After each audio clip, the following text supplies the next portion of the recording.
Hello, friends. Welcome to today's show.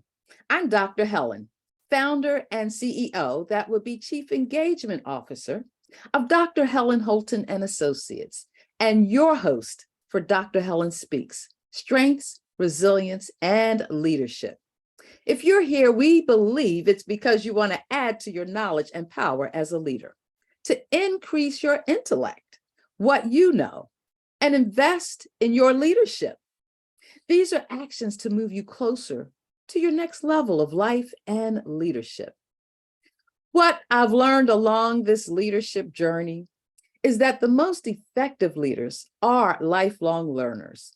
Your investment in you as a leader makes you a better leader, a more relevant leader, the kind of leader the world needs more of. That's right, more of. I said it.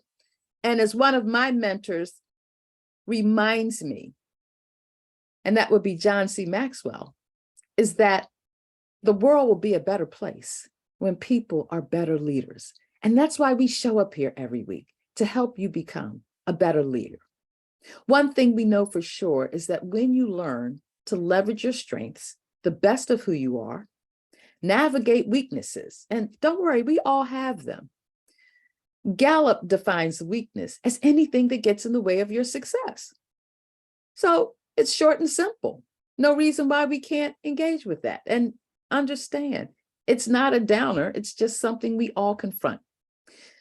When you build your resilience, the third leg of your leadership, it keeps you going and growing through the rough spots. Resilience is a powerful practice that helps you persevere and push through the disruptions, distractions, and detours that work to derail your success. Let me ask you this. What's standing in the way of you having more success? Of all the places you could have chosen to spend time right now, we're glad you're here. You add value to our time together. Your conversations, comments, and suggestions matter. We take them to heart. You shape the content of our programming. You really do. So drop us a note on our website's Contact Us page at drhelenholton.com. Connect with us. Yeah, you know that thing we do on LinkedIn. You can find me as Dr. Helen Holton, and on Instagram as Dr. Helen Speaks, just like the show. So, I'm going to ask this question for those of you this is your first time. I'm going to ask, do you have the opportunity to do what you do best every day? Now, I ask this powerful question every week because it's something to think about every day. It's way too easy to get stuck in a rut and not even know that's where you're hanging out.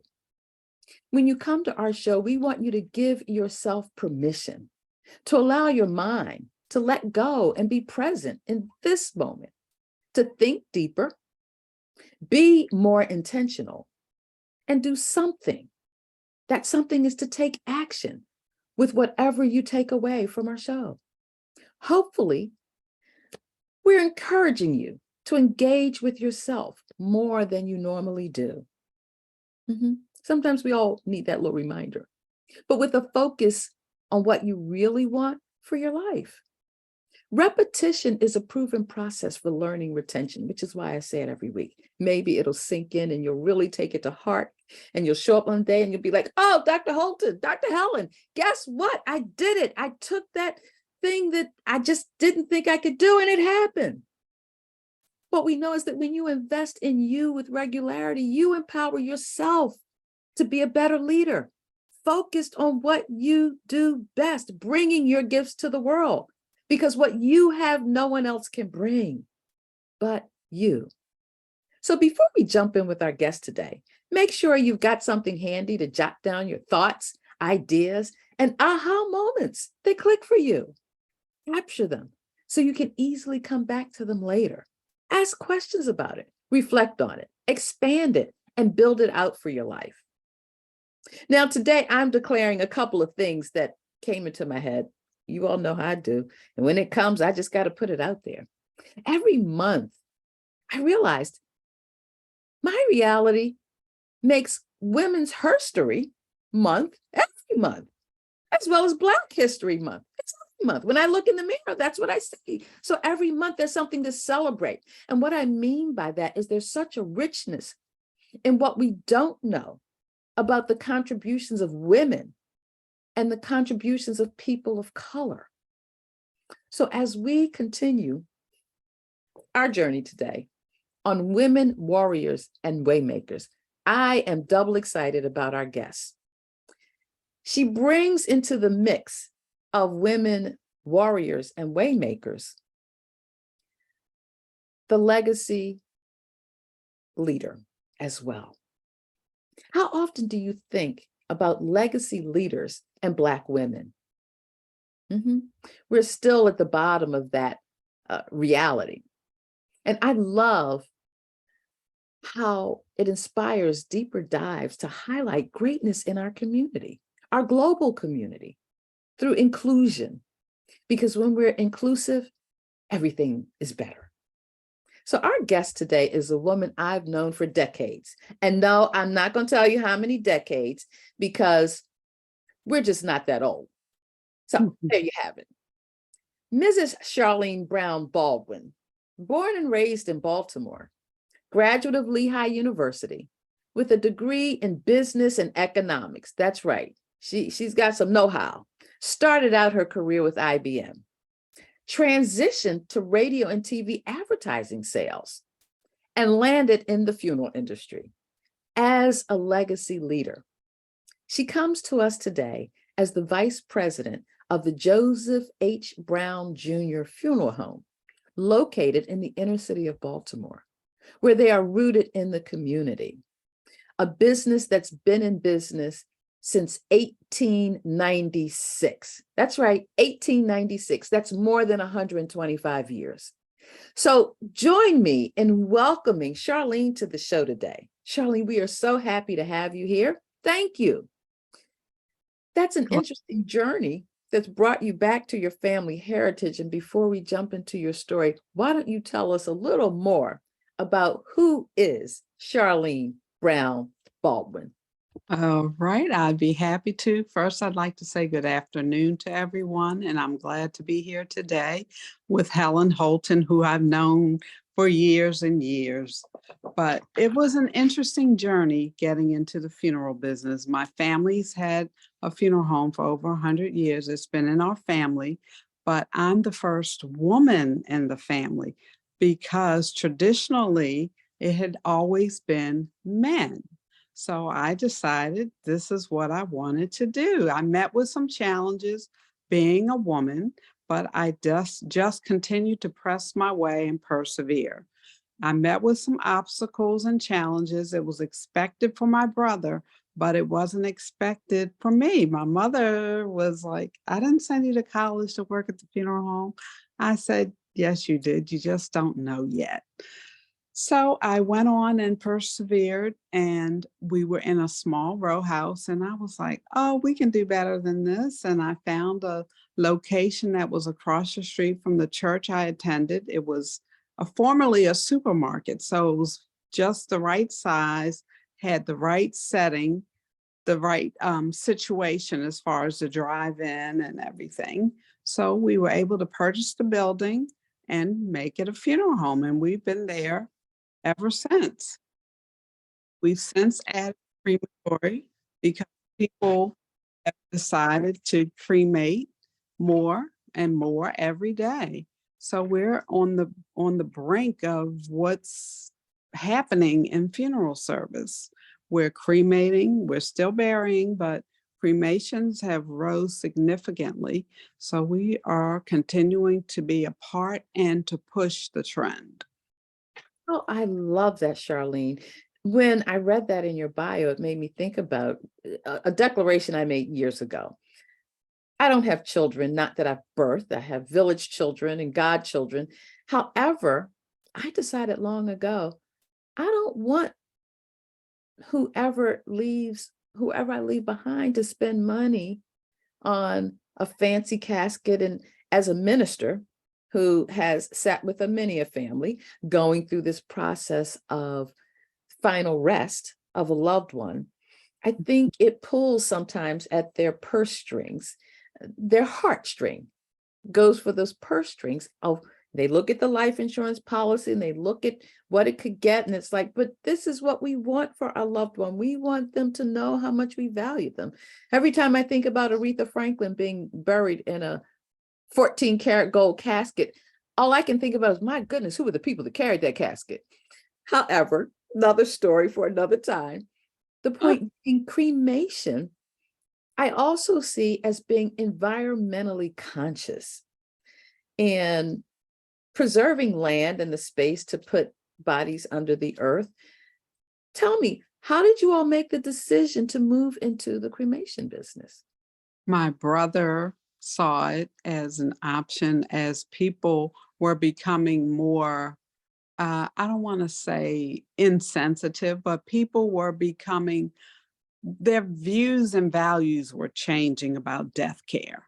So he decided we would open a crematory, and it gives people options. Some people don't want cremation, some people do. So you now have an option. If you want a traditional funeral, you have that choice. If you wish to have cremation, you have that option. And in the past, African American funeral homes did not have crematories because we did not necessarily believe and accept cremation. But now it's become acceptable in the African American community. So I love that, because that's like that cross between cultural differences and uh, traditions, practices, the things that I do a lot of work in culture, and this really falls into that place of subjective culture that you don't necessarily see. Like, you see the fact that we're Black women. Okay, that's a part of our cultural identity. But however, the choice between cremation or being buried is not something we see and can say, oh, I make that connection. However, it is something that helps us to understand the differences between us as individuals and communities of people and how we affiliate. absolutely. Let me also mention that the funeral process was very important to us as African Americans because of the history of slavery in this country. It was a time for us to really be, or I don't want to say be, but to show that we were special too. It was a time for us to really show that we were humans too. So the funeral was a very important part of the African American tradition for the reason because we had faced a lot of challenges in slavery and it was very demeaning to us. So we could have a funeral that was very uplifting to us as a family. It represented a lot to us culturally. I love that, Charlene. And as you were saying that, I started thinking about what happens at funerals in the Black community, which is quite different from other communities. There may always be a repast of some sort, but I notice in our tradition, I often find myself saying, why is it that our biggest family or gatherings happen at funerals, which are a time of mourning, and we get there and we're glad to see family members we haven't seen in years since the last funeral. Mhm. And hearing you share that, it's like, yes, it is a time of celebration, and it's like celebrating the life that's gone, but also a time to reconnect. And what's the famous question you or statement made? We've got to get together, not just at funeral time. So that might be an extension of how you find ways to continue to celebrate as family and community, however, not under times where we're feeling that sense of loss. Exactly, exactly. But we are not the only culture that embellishes funerals. Mhm. When someone of a high ranking position in this country passes, dies, they generally have large funerals.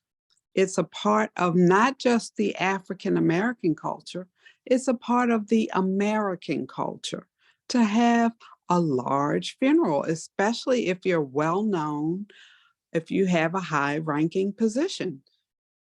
It I would really. agree with you. Yeah, but I Mhm, mean, I think about the Jewish tradition. Now, mm, even the Islamic tradition, funerals are a big deal, celebrated differently. And mhm. my reference was more about in the tradition, the family funerals I've gone to in my family, that it always ends up, I'm glad we're eating healthier at them. So it's not always just the fried cheese, the mac Right, and cheese, the fried right, chicken, mac and cheese, and all those things that don't help us continue to live as we're mourning the death of another loved one. mhm. So it is evolving, but in the Jewish tradition, within 3 days, they're in the ground. And so if think about COVID, there may not have been a time during the pandemic to gather people together. However, they adhere to no, this body is going to be in the ground in 3 days because that's what our faith tradition commands of us. It's like the Exactly. Native Americans that um, burn their loved Mm, one. And it's a big tradition of how they do. So the business of death really does present opportunities for connecting, yeah, allowing us to bridge our differences. because death is a part of life.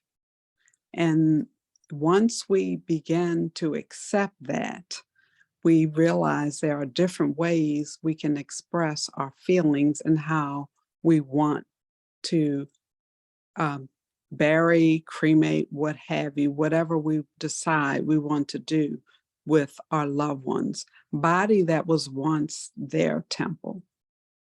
Mhm. It's interesting that you say that because think about this, the pandemic really did cause an uptick in cremation because Yes, there were not funeral homes that wanted to embalm dead people without knowing what was your status. Can I expose my staff to the virus? right. However, the virus dies after a certain amount of time, and Mm, we do wear protective equipment and gear that will protect us from getting different diseases. So it wasn't so much the embalming; it was more the gathering of people that okay, we learned about. that's insightful. It really Mhm, is. And thank you for that. I don't know how many of our viewers today know that, but that's mhm, good information to know. When I thought about who did I want to have on the show, and I said, I was just thinking, and probably because I went to a phenomenal memorial service for a church member recently, and it was months after his passing. He died while in the hospital, and his wife said, "No, I want to wait." And she had his homegoing service on his birthday, which was a mhm, wonderful way to mm. celebrate. And his urn of ashes were there along with a photo. And it's just, as you were saying, a different way, offering people options. And I think Ex- that's important to people today. exactly. Also, I'd like to mention is funerals didn't start to happen because someone woke up one day and said, let's have a funeral. Hmm, Came about because one, many people have a need to see that someone they love is actually dead. A lot hmm, of times until we can actually see the person, we hold on to the feeling, to the belief that maybe they're still alive. That's the human mind. hmm. We often need to see to accept and believe that a person has passed. And that is just a human characteristic. That is so interesting. I would have never thought of that. I guess it helps for me to understand people who get really emotional during the wake or the viewing and they Mhm. walk past the body. And I mean, I've seen people almost literally pass out because or want to get in the coffin with them, or want to touch them, want to tuck a little piece of oh, I want you to take this with you when you go on Mhm, to wherever you're going, or to remember. That's yeah. mhm. I definitely But get the piece. Go ahead.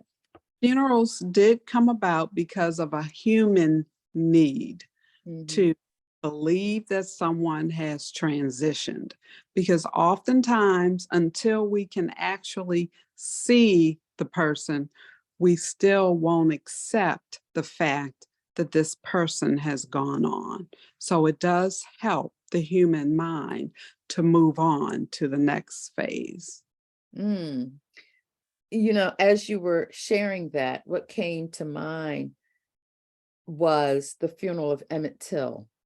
That Mhm. in some of the atrocities that Black people and other people of color continue to experience in this country, that body in a casket also represents the injustices, Absolutely. And I discrimination, and it becomes a social statement of, exactly. yeah. I have to say what his mother did was a very strong thing to do. And it did a lot of good in spite of what it represented. For people to actually see what this young man, what had been done to his body, no words could ever describe what happened to him. But for people to actually see that really, really was an important part of our history, and really showing people what was happening to many of our African Americans. Mhm. And continues to happen today. It And so continues. had it not been for Emmett Till's mother saying, no, I want the world to see Absolutely. done to Absolutely. my child, because he was a child. He was a child. Mm. And I think what she did was very brave, and it was very important to our history. Yes, yes, yes. Oh my goodness. I mean, as you were speaking about how it's that proof that no, they really are gone, and Mhm. what it meant for her to do that, that I Yeah. oftentimes we have to continue to look at how we use, and I don't mean in negative sense, but how we live out our pain as a means of healing. Yes. Yes. You can say, he's not coming back, or she's not coming back. This is the final moment. Mhm. It really connects some dots for me that Absolutely. I had not connected in a way before. And also, that is why the military goes to the extent that they do to ship a person who has been killed in service home, because the family needs to know that this person has really gone on, until oftentimes until they can actually see their loved one's body, they will hold on to the idea that maybe this person is still alive. So funerals weren't just invented because somebody wanted to make money. It was invented because there's a human need for us to accept, to see, to believe that someone has passed on. I love that. I think about you, you just reminded me. I had a great uncle that I never met who died during the Korean War in Korea. Mhm. My mom and her siblings often talk about what that was like for his mother at the time, that would always say, you've got to find my son. He's somewhere over there. And she never got to experience the recapture. Thanks to the advancements of technology, there was a family member that gave us a saliva sample, DNA sample, And they were able to find the remains that belonged to him and the few things that had not disintegrated in all Mhm. years, and for him to receive a Purple Heart and a Bronze Star, and who he was contributing to the freedom that you and I live every day. So, Exactly. yeah. I mean, I don't know that I would have ever gone to Arlington Cemetery for any Right. reason, and the full pomp and circumstance, the 21 gun salute, the horse-drawn carriage, the marker where he lays with not a casket. Well, there was a casket, but I don't know Yeah. if they put all of that underground. However, that connection, Yes. It's that it's close. it's very important. A lot of times we can say, "Oh, we don't need to do all that." However, it's very important for us to be able to for the mind to be able to confirm that a person has passed on, because oftentimes we will hold on to the idea that maybe they're still alive. Mm-hmm. Mm-hmm.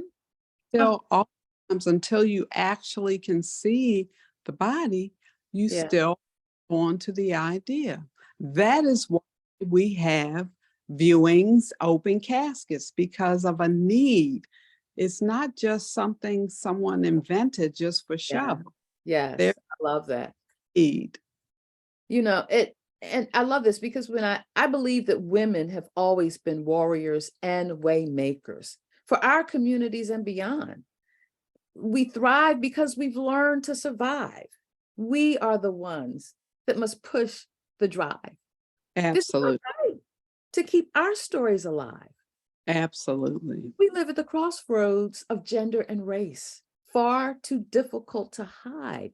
It's really time for us to rise up and find our voices with pride. We are the ones we've been waiting for. Absolutely. Women as leaders is an undeniable truth. I'm Absolutely. reminded of Maya Angelou, who said in her poem, Still I Rise, you may write me down in history with your bitter, twisted lies. You may trod me in the very dirt, but still, like dust, I'll rise. And as we continue to bring forth the voices and stories of women warriors and waymakers, to encourage, inspire, and motivate you to start doing, keep doing, and take what you're doing to the next level. Because the struggle is real, and you don't have to go through it alone. In the words of Alice Walker, who said the most common way people give up their power is by thinking they don't have any. Charlene, I want to thank you for being here today. And on that note, I have to give a shout out to the team behind the steam of Dr. Helen Holton Speaks, who show up to serve you. It may be the face you see each week. However, it is the team behind me that makes this show possible each and every week. What keeps you moving forward from here to what's next? Dr. Helen Speaks. Our purpose is to bring you insightful, intriguing, and introspective information to level up your leadership. Our focus is on how we deliver lifelong learning along with personal and professional growth to you. Make Dr. Helen Speaks a part of your leadership development, a part of your life you won't regret. We're here every Tuesday at 1 p.m. Eastern Time, 10 a.m. Pacific Time, when you go to our listing. And we would not be able to do this without you helping to lead the way of what's possible. And so with that, Charlene, it has truly been our honor and delight to have you here with us today. And we do hope you'll come back again as one of our invited guests.